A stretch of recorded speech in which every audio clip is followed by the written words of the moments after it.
La mirada femenina de las noticias. Notifem. La entrevista del día.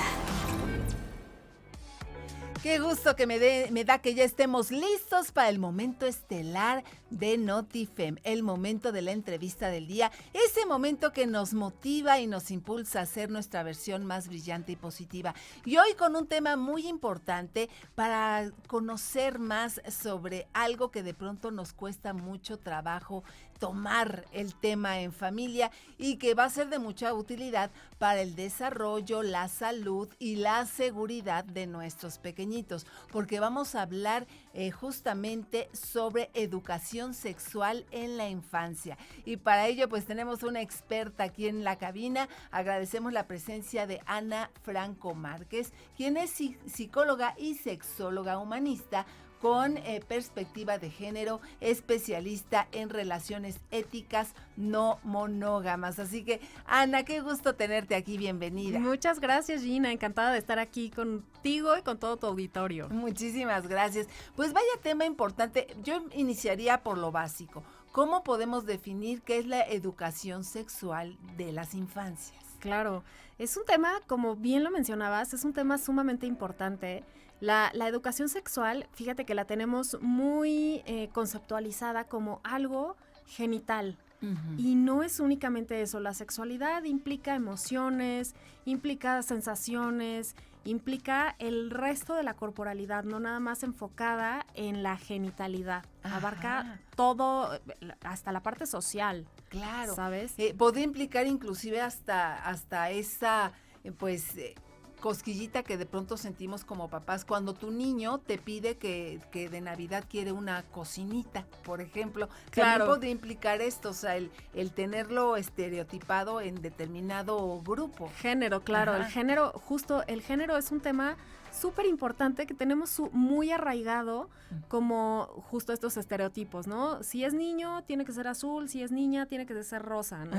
Y los vamos como guiando hacia ciertas actividades y el género es un constructo social. Uh-huh. Es justo lo que la sociedad va dictando que es para niños, que es para niñas, cuando en realidad a lo mejor nada más si es un pequeño que está explorando como las formas o qué es lo que le inspiran los cuerpos de mujer, por ejemplo, no pasaría nada si un pequeño nos pide una muñeca, ¿no? A lo mejor solamente quiere saber qué es lo que hay en esta estructura.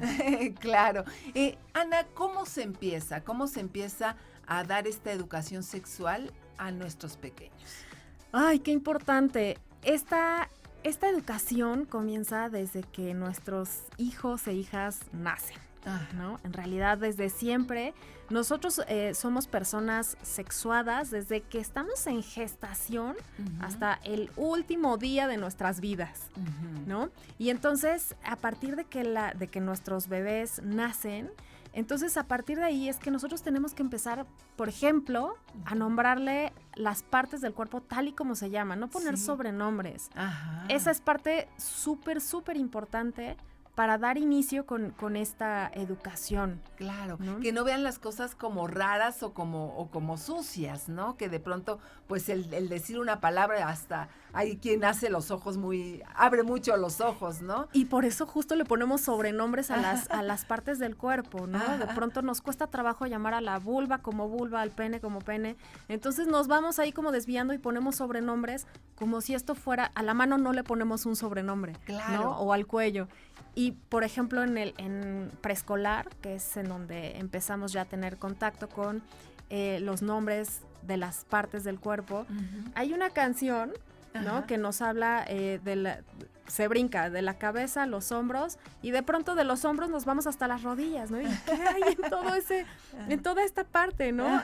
Nos brincamos todo esto y la verdad es que es parte fundamental llamarle al cuerpo como es, sin sobrenombres, porque entonces esto es un indicador de que algo no anda bien. Claro, ¿no? Claro. Y también se da mucho la situación en esta confusión de que no sabemos cómo educar a nuestros hijos, que a lo mejor empiezan a jugar con sus partes y de pronto pues nos horrorizan, no te toques ahí. ¿Cómo se tratan este tipo de temas? Fíjate que es una pregunta bien interesante porque esta etapa comienza, la exploración genital comienza más o menos entre 2 y 3 años. A ver, los bebés en edades muy tempranas, 6 meses más o menos, es cuando empiezan a encontrar sus manos. Ajá. Y a través de las manos es que ellos conocen el mundo que hay a su alrededor. Agarran todo y todo se lo meten a la boca. Entonces, ellos comienzan a hacer un mapa mental, digamos, acerca de sabores, de olores y todo esto. Entonces, todo esto es a través de las manos. Posterior a ello, comenzamos a encontrar que las manos nos permiten tener sensaciones del cuerpo. Entonces, a ver, las personas sentimos lindos si nos agarran el cabello o si nos acarician. Entonces, ellos en esta exploración se encuentran con los genitales en algún momento. Claro. ¿Y quién nos siente lindo? Oigan, Sí. ¿no? Explorar los genitales. Entonces, en este momento, justo cuando yo doy esta indicación a mi hijo o hija, diciendo, no, eso está mal o no, eso es sucio, entonces ya le estoy metiendo el mensaje de que, a ver, hay algo que en los genitales no está bien. Es raro porque se siente bien, pero si mi mamá o mi papá dicen que no está bien, Claro. entonces permitirles explorar las sensaciones no está mal, porque hay que recordar que quienes tenemos este juicio o esta estructura somos los adultos. Ellos no están teniendo una malicia en este pensamiento, en esta exploración. Claro. No hay erotismo en ese momento. Claro, y que inclusive, bueno, pues quizás habrá lugares donde pues sí te incomode que lo haga, por ejemplo, en un lugar público, pero quizás haya otra manera de decirle que no se hace en un lugar público. ¿Se podrá? Por supuesto, esto comienza ya en una edad un poquito más adelante, ¿no? Más entre los 4 y los 6 años es cuando comenzamos. Aquí ya baja un poquito esta exploración, pero es cuando tenemos que comenzar a hablarles de las partes privadas y las partes que no son privadas. Aquí tenemos... a ver, a mí me genera un poco de cuestionamiento, ¿no? Porque hablamos de las partes privadas como genitales. Sí. Sin embargo, para mí, desde mi percepción, todo el cuerpo es privado. Yo no puedo llegar contigo, Gina, y agarrarte el brazo y decirte, hola, ¿no? ¿Sabes? Sí. O sea, lo adecuado sería preguntar, ¿te puedo abrazar? Claro. ¿No? Y entonces ya tú me indicarás si puedo o no puedo. Lo mismo ocurre con las infancias. Tenemos que enseñarles que cualquier parte del cuerpo es privada. Hay partes que no podemos exponer, por ejemplo, en lugares públicos. Por ejemplo, si tú quieres explorar tus genitales, puedes hacerlo en un lugar en donde estés nada más tú solo o sola. En tu recámara, en el baño, y se siente bien, ¿no? O sea, como validar que como padre y madre, validar que se siente bien, ¿no? Y entonces identificar justo que hay lugares públicos en donde preferimos que no se hagan esta exploración, y hay lugares privados como casa, como cuarto, como el baño, en donde sí podemos hacerlo. Claro, ahora sí que pues incluso decirlo de una manera muy natural. Claro. Porque también si se lo dices, aunque lo digas de forma correcta, pero si lo dices con una cara de susto, pues va a decir como que algo hay detrás de todo esto, ¿no? El lenguaje no verbal dice muchísimo, a veces muchísimo más que las palabras, ¿no? Propiamente. Claro. Y que bueno, en este pues enfrentar al niño y no saber cómo decirlo, mi querida Ana, ¿qué se hace con preguntas incómodas? Ay, esas preguntas incómodas que indudablemente en algún momento van a llegar, ¿no? Mamá, ¿cómo es que yo llegué a tu panza? ¿Cómo es que me crecí ahí? A ver, lo hablo sí desde la teoría, porque la teoría siempre es muy importante, pero lo hablo también desde la experiencia, ¿no? Porque a mí, pues bueno, ya me ha tocado transitar como por toda esta etapa de las preguntas que de pronto para muchos suelen ser muy incómodas. Lo primero, mi primera sugerencia como especialista y como mamá es indagar de dónde surge esta pregunta. ¿En dónde lo escuchaste? ¿Qué estaba pasando en el momento en el que lo escuchaste? Porque A lo mejor, a ver, hay un montón de memes, ¿no? Ahora sí. que preguntan, ¿qué es, mamá, qué es vibrador, ¿no? Y tú ya sacaste toda la explicación. ¿Y qué es modo avión, no? Entonces, Sí. ojo, tenemos que saber el contexto de la pregunta. Ajá. Muy bien, para entonces sí saber responder. ¿no? Claro. Y bien importante, que si no tengo yo como mamá, papá la respuesta, no pasa nada si yo le digo a mi hijo o hija, a ver, no sé bien cuál es la respuesta, pero déjame investigarlo y darle un momento, mañana nos sentamos y lo platicamos. Pero darle una fecha o una hora y cumplirla. Claro. Súper importante. Claro, porque bueno, pues vaya que es importante que esa charla y ese aprendizaje lo tenga de mamá y de papá y no de las redes sociales o de los amiguitos o todo esto. Por supuesto. Y vaya que hay muchos temas que platicar. Yo espero que el programa nos dé tiempo, mi querida Ana, pero antes vamos a obsequiar a nuestros amigos un poquito de música. ¿Qué se te antojaría escuchar este sábado? Buenísimo, me encantaría escuchar Feel It Still de Portugal. Muy bien, pues vamos a escuchar muy linda música aquí en Notifem y regresamos. La mirada femenina de las noticias. Notifem. Ya estamos de vuelta, mis amigos, aquí en Notifem, y si usted acaba de encender su radio o acaba de prender el canal 34.2 de Mexiquense Televisión, bueno, pues le digo que se está perdiendo de un programazo, pero aquí rapidito lo ponemos al día porque estamos platicando de la educación sexual en la infancia y tenemos a una experta en la materia, nuestra querida Ana Franco Márquez, quien es psicóloga y sexóloga humanista y que bueno, pues vaya charla interesante que nos está dando el día de hoy. Para continuar con este importante tema, mi querida Ana, ¿qué debemos de hacer o cuál es el discurso que le tenemos que dar a nuestros pequeñitos para que no vayan a ser víctimas de alguna cuestión de algún abusador en la escuela, algún familiar? En fin, ¿cuál es esa charla que se tiene que tener con ellos? Fíjate que tu pregunta, a ver, es un tema que de pronto nos aterra. Sí. A todas las personas como mamás y papás nos aterra, pero es algo que desafortunadamente ocurre y muchas veces los casos más frecuentes son dentro de la familia, ¿no? Entonces, justo la educación sexual nos va a evitar, pues, llegar a esto, ¿no? ¿Por qué? Porque al brindarles la información necesaria, al hablarles correctamente del cuerpo, con los nombres como deben de ser, entonces yo le estoy dando esta confianza a mi hijo o hija para que se acerquen conmigo, mamá, papá, y puedan hablar de cualquier tema sin temor a ser juzgados, culpados y demás, ¿no? Porque muchas veces cuando ocurren estas situaciones, la primera emoción que surge es justo la culpa. Es que es mi culpa, ¿no? Entonces, hablar con claridad de estos temas y hablar, a ver, las cosas hay que hablarlas como son, ¿no? Y entonces el establecer que nadie puede tocar tu cuerpo, nadie puede tocar tus genitales, nadie puede poner ninguna parte de su cuerpo en tu cuerpo, tal cual.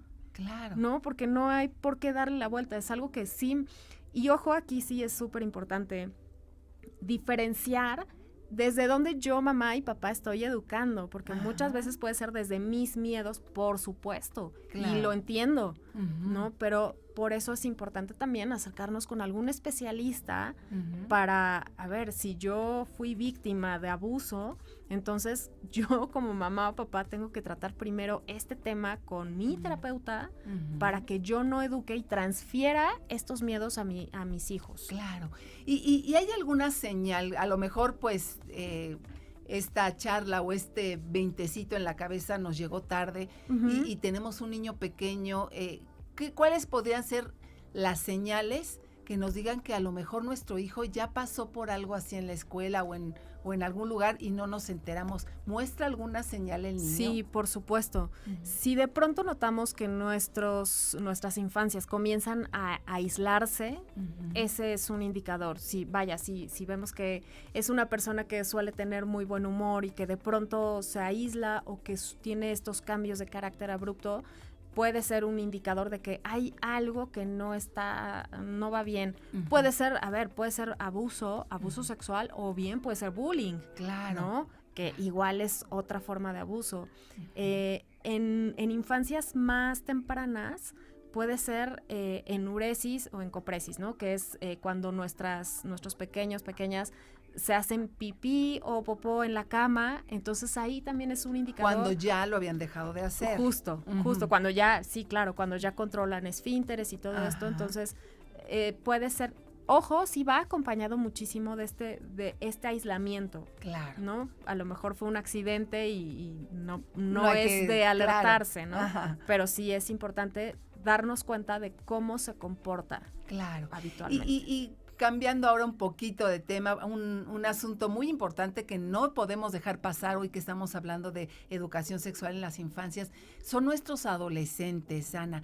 ¿Cómo hablar con ellos? Porque de pronto decimos, es que si le hablo de más, va a creer que le estoy dando permiso. Justo la educación sexual no es incitarles, no es empujarles a que tengan contacto sexual. La educación sexual lo que nos va a hacer, y fíjate, es importante porque hay datos estadísticos que muestran que cuanta más información de sexualidad tengan nuestras adolescencias, nuestras infancias y adolescencias, es cuanto más se atrasa el primer contacto sexual, que es muy al revés de como lo pensamos. Claro, ¿no? Claro. Y sobre todo considerando que pues vivimos en un país con altos índices de embarazo adolescente, pues es importantísimo tomar manos en acción. Sumamente importante.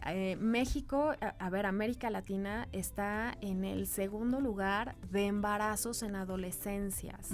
Esto, ojo, porque sí puede ser un problema de salud pública, ¿no? Porque no les estamos dando... La educación sexual es un derecho, es un derecho de nuestras infancias y adolescencias. Entonces, el no brindarles, el no acercarles esta información, es como quitarles este derecho. Ellos pueden, el saber que ellos pueden acceder a medios de cuidado y prevención de embarazos, también es súper importante hacerlo. Acercarnos a alguna clínica en donde, que sepan nuestras adolescencias que pueden acercarse a alguna clínica en donde pueden tener preservativos sin ningún costo. Es fundamental y preventivo no solamente de embarazos no deseados, sino de infecciones de transmisión sexual. Claro. Y tú sientes, es curioso porque pareciera a veces que hay demasiada información y de repente da mucha tristeza ver a una adolescente de 12, 13 años ya embarazada y dice uno, bueno, pero que no había información, pero pues también tenemos que tomar en cuenta pues lo que hablábamos hace un rato de los abusos y todo esto. Claro, el contexto es importantísimo. Ajá. El contexto, la información, claro, la tenemos al alcance de un clic, ¿no? Sí. ¿Quién no en esta actualidad? A ver, ya son muchísimas menos personas las que no tienen acceso a un celular, a un celular con internet, también, ¿sabes? Entonces, claro, hay muchísima información a la mano. El tema aquí es que las búsquedas no siempre se hacen, digamos, de la forma más adecuada. Entonces nos van a llevar sí a información que no tiene una fuente fidedigna y que entonces a lo mejor nada más están mal informando a nuestras adolescencias. Claro. ¿No? A ver, las películas para adultos durante mucho tiempo fue lo que nos educó a nosotros en estas generaciones, fue lo que nos educó, porque era nuestro primer contacto con algo parecido, lo más cercano a la educación, las revistas y todo esto que hoy ya no hay tanto, ya no tienen acceso tanto. Sin embargo, está el internet, en donde cualquier búsqueda puede surgir por ahí una información que no sea como la mejor. El control parental en los dispositivos también es una gran herramienta, ¿no? Que nos ayuda a controlar el consumo de esta información. Claro. Y qué importante es esto, porque pues yo creo que uno de los ingredientes principales de todo esto es la comunicación, ¿no es así, Ana? La comunicación y esta cercanía y estar al pendiente de qué hacen o qué ven nuestros hijos. Gina, este punto que acabas de tocar me parece que es medular. En la comunicación es la base de cualquier tipo de vínculo que queramos establecer. Si no hay una buena comunicación con, ya sea laboral, familiar, en cualquier ámbito, no podemos hacer que llegue correctamente nuestro mensaje. Esa es, ni siquiera, yo, desde mí, esto es nada más como desde mi concepto, yo creo que es incluso hasta más importante que el amor, porque sin una buena comunicación no te puedo expresar cuánto te amo. Claro. ¿No? Entonces, así de importante es la comunicación. Y porque te amo a ti, hijo, hija, es que necesito darte todas las herramientas que estén a mi alcance para que puedas vivir una sexualidad lo más sana, mental, física y socialmente. Claro. Ay, Ana, pues está padrísimo el tema. Yo creo que vamos a tener que hacer segunda parte porque se quedan muchas preguntas. Siempre habrá inquietudes al respecto. ¿Algún mensaje final con el que quieras cerrar la entrevista, Ana? Me encantaría decirte a ti que nos estás escuchando que si sientes que te hacen falta herramientas, por favor, no dudes en acercarte a pedir información, porque nuestras infancias y adolescencias, tienen muchísimo por recorrer y necesitamos brindarles todo lo que ellos necesiten para poder acceder a un mundo que está lleno de estímulos y de cosas. Claro. Ana, ¿cómo te encontramos en redes sociales? @Ana Franco Márquez en todas las redes sociales. Perfecto. Ana, un gusto como siempre escucharte. Muchísimas Mil gracias. Gracias a ti. Y ustedes, amigos, no se vayan porque Notifem continúa.